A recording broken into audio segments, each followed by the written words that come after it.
Okay. So, ang sagot nyo ay letter A. Okay?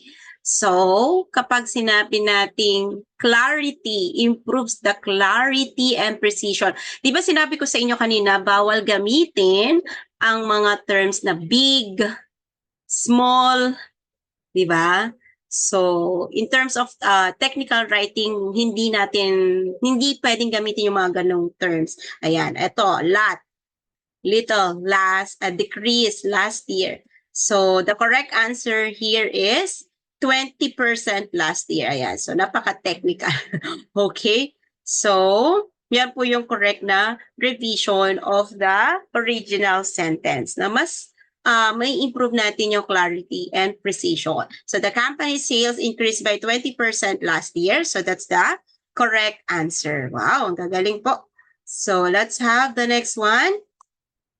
Which versions correctly improves the grammar and sentence structure of the following sentence?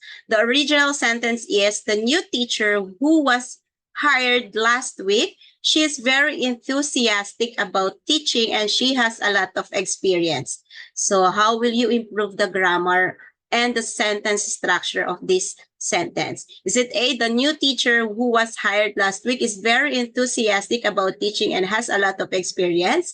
B, the new teacher who was hired last week, she is enthusiastic about teaching and has a lot of experience. C, the new teacher whom was hired last week is very enthusiastic about teaching and she has a lot of experience. And D, the new teacher who was hired last week is very enthusiastic about teaching and she has a lot of experience. So ano po ang tamang sagot? Ay, na ano pala, no? Naulit. Another 8 pala to. Sorry. No, 8 na naman pala to. Kaya pala. So, 9, sabi ni Sir Ben per B. Okay, how about the others po? B din, sabi ni Miss Nance.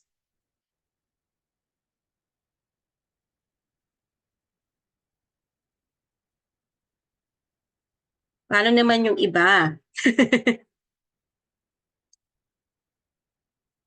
O, parang na din tayo nag-aaral talaga ng structure of English. Okay? Di lang yung walang very, hehehe.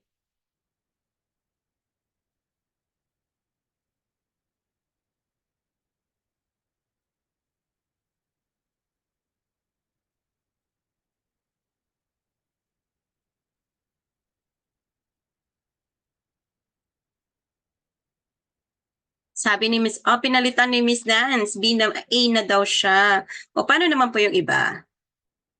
Naduling lang. Naduling daw si Miss Nance. O, sige, sana sa actual exam, bawal maduling ha. Okay? Kaya nakakaduling talaga. Kahit na ako, naduling din nung actual exam. Di ko na alam kung saan ako nag-stop, alin pa ba yung mga hindi ko na naduduling din talaga ako. Okay? So, yung iba po, anong sagot nila?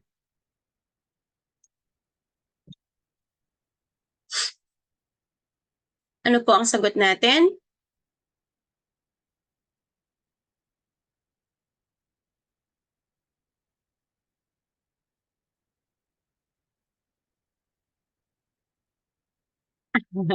Si Miss Erica A. Si Sir Daniel D daw kasi D is for Daniel. Tama ba? Okay. So, sabi dito, improves the grammar and sentence structure. Ayan. So, grammar and sentence structure. The new teacher who was hired last week, she is very enthusiastic about teaching and she has a lot of experience. Ano ang mali dito sa original sentence? Tingnan niyo muna kung ano ang mali dun sa original sentence. Ano ang mali dun sa original? Yes! Okay. So, that's the mali.